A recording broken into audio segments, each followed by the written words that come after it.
Hello and welcome to the $1 Million Cleaning Business Series. If you're new to this channel, let me fill you in. This series is about Stacey. She started a cleaning business about 5 months ago, and we've just been following her with updates as she goes. She had never ran a business before this.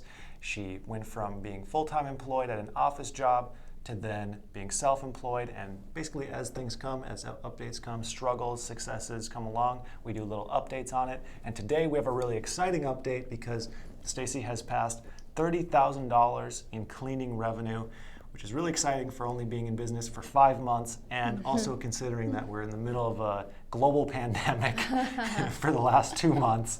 So two of the 5 months have been down, obviously. So she was on a big upward trend, but she's still in business, still kicking. Got a huge milestone here, so it's a little bit of celebration. We're going to talk about what has worked for her, what hasn't worked for her, and just kind of have a little celebration here. Ooh. So where's the cake? Where's the cake? We're on the no snack month. I know, it's been rough. So can you talk a little bit about what has worked for you and what has gotten you to this point so far? So basically when I first started out, we were kind of quoting jobs with flat rates. I got my start on the Thumbtack app, and on there they already have preset rates for the area, and people can go on there and they choose add-ons and stuff like that. So it was fine, but then we'd be at some of these jobs for hours and hours and hours, sometimes like a full 8-hour day, and by the end of the day it'd be like, okay, so I made $12 an hour. So obviously that didn't work out too well. So then we changed our rates to hourly. We decided that if there's gonna be 2 people at a job, it's gonna be a set rate of $85 an hour. And if it's just 1 cleaner, then it's $50 an hour. And then people also are less likely to add on a bunch of things and have you there for longer. Right. Because they're like, okay, so I'm gonna budget 3 hours, I want this done. It just works out better. Right, it's more efficient. People they're not going to try to sneak things in. Nope. If they want extras done, then they know they're paying extra. I'm a big proponent of doing an hourly rate. I said it from the very beginning, but Stacey wanted to learn it the hard way. Until we actually went and sat down and looked at the financials, and we were like, okay, this is how much you would make if you were hiring this out. And then she was like, okay, yeah, we need to raise the rates. And it's a struggle to tell people like, hey, it's going to be more expensive now. Yeah. And she did lose a couple clients, but it's all about how much you can earn per hour on average, or in a day on average. And I'd rather have fewer clients, earn more money. And I think I agree. Stacey realized that as well. Not to mention the people who, we're working our butts off, and we do a great job. So the people that were not okay with us and changing their rates, then they didn't think we were worth it. So it's kind of, you got to know what your worth is. And there's always people who just want the cheapest service too. So whatever. Yeah. We're not in the business to get it done the cheapest. You're never going to win in a price war in the cleaning business. So you got some referral sources. Yes. Recently that have also been a huge success. So can you talk a little bit about that? Yeah. So I cleaned for a couple of realtors. One actually I did get off Thumbtack. The other one was a referral from another woman who I cleaned for. So now they have sent me so much work for houses that they're selling, for their clients. So we've had a ton of move-out cleans, and I have found that is where the big money is. These are long jobs. We're talking 8 to 12 hours long.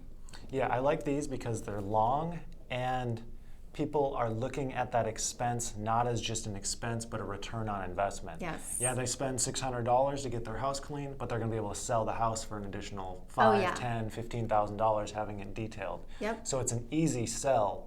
Plus, it's twice the size of a normal job. Yeah. You can, I talked to one of the realtors the other day, and he said, oh my gosh, I have to tell you, this house sold in less than 24 hours. The people were so thrilled, and they were so excited that it was move-in ready. So when they were going to move in, they didn't have to hire anyone out to clean the house. It was ready for them to move in. A few things that I do want to note on these jobs: always offer window cleaning. Not a lot of cleaning companies offer that. and it's time consuming, but it makes a world of difference. And the realtors, they love it. Again, if it's hourly. Yeah. So always offer that. Always focus on like white trim and baseboards and doors. That's a big thing with them as well. So there's a few things that you're going to want to look at for these cleans. So is there huge brownie points? So, I mean, with this also, I like the fact that there's a million realtors.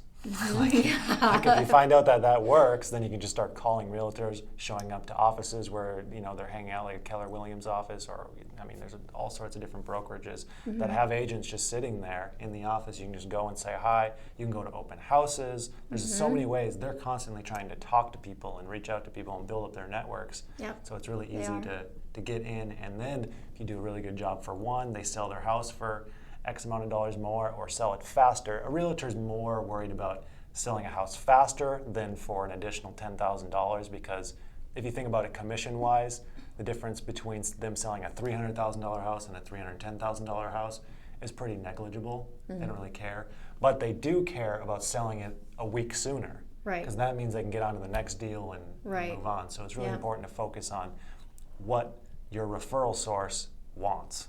And in that case, they want a quick sale and to get it over with. Yep. And they don't want to have to think about it. Yeah, anytime they call me or reach out to me, I'm like, okay, when are you looking to have this done? They're like, as soon as possible. That's always what they say. So definitely try to get those jobs scheduled. Like, clear your day, clear your schedule, and they will be worth it. So what else has worked for you? So I've also, in the beginning, I was I'm still a little all over the valley. When I started the cleaning company, I was living in Phoenix. Now I'm living in Chandler. I still have a handful of Phoenix clients. So now what I've gotten to do is I'm scheduling them on the same days. So I have like my Phoenix days. I have, Scottsdale days, Chandler. I'm just scheduling them all on the same days, so that I'm not driving all over town. I'm not driving from Phoenix to Queen Creek all on the same day, wasting all that time, because now I'm going to a neighborhood and getting 3 jobs done, and then I'm done for the day. So saving time and it's all about the number of paid hours you can get in a day. Yeah. Because hours worked, I mean, you're feeling like you worked hard, you did whatever, but if you're not getting paid for 4 of those hours, it really doesn't mean anything. Yeah. It's all about the efficiency, how much you can earn per hour across the entire day. Not that the 3-hour drive doesn't do you anything unless you're charging a trip charge or something like that. Right. But then it's just more inefficiency, and you're less likely to get hired and whatever. So you've also been focusing on Google reviews. Yes, Google reviews, definitely.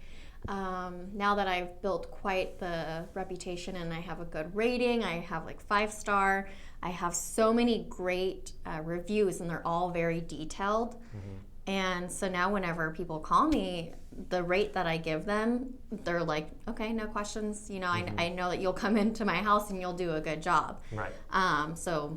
And she didn't focus on that at first. She first was focusing on the reviews on Thumbtack, which only helps you on Thumbtack, and it's 80% price shoppers there who just want the cheapest person. It is, yeah. So her 40 reviews on Thumbtack are like, it's not really getting you a whole lot. But on Google, then you have this wide audience of people who are searching for cleaners, and then if your cleaning service is set up in your area, then you're more likely to get jobs that are right by where you live. Yeah.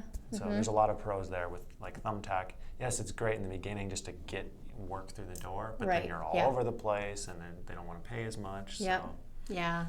Starting to kind of get away from the Thumbtack, and I'm more so getting jobs just based on referrals and and Google. Yeah. The best form of advertisement is always just doing a good job. Doing a good job, yeah.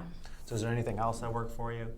Or potentially things that you used to do that you didn't do, or things that don't work for you? So I used to spend hours upon hours or every day stopping at a store because I was running out of supplies. So now what I do is, it's pretty obvious, buy in bulk, order online. So I'm not wasting time going to stores and buying supplies or tools that you need for the job. So buy in bulk and buy online if you can. It's just Saves all about time. batching things. Yeah. You have a set of the same things to do. You put them all together. because the time in between doing stuff, I mean, everyone knows this. Like if you have 4 things to do in the day, sometimes it takes more time in between the tasks than to actually do the tasks, Right. or to even just get yourself to go and do them. Yeah. You sit on your phone for 20 minutes in between tasks. That you can have that next thing done. Right. But if you just batch them all together, get them all done, I think that's always the best way to go. Do we have anything else before we go? I think that's everything. That's it. We'll do a short, sweet update here. Yep, keys to success. Exciting. Until next time, I'd like to thank you for watching. Thanks for tuning into this series if you're new here. See That's ya. it. Goodbye.